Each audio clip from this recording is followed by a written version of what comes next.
İrəvanda oturub, öz çirkin ağzını açıb, mənim atamın haqqında söz demək, o baxa-başa gəlir ona. Az qalmışdı artıq, qulağından tutub dartırdır bunu. O da yenə də haradasa örgəni bilib və Xankəndidən qaça-qaça gedib oturub İrəvanda. İndi bu yaxınlarda keçmiş seçkilərdə görün, heç 5% səs toplaya bilmir.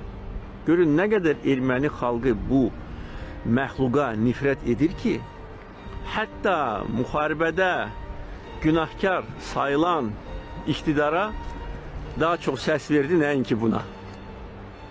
Ona görə bir də deyirəm, bax, mən buradayam, su qovuşandayam, mən Şuşadayam, mən Hadrutdayam, mən Xocavənddəyəm, hər yerdəyəm.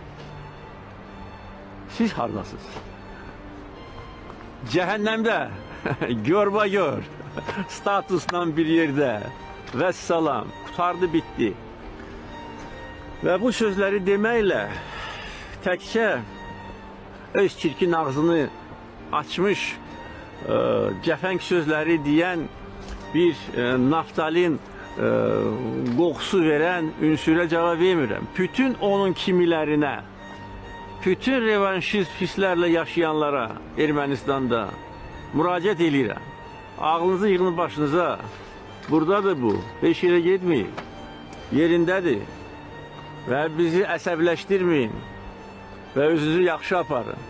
Yaxşı aparsanız, onda rahat yaşaya bilərsiniz. Yox, əgər bir daha bizə qarşı hər hansı bir təhribat, bəyanat, hərəkət olarsa, başınızı əzəcək. Heç kimə baxmadan, heç kim də sizi müdafiə edə bilməz.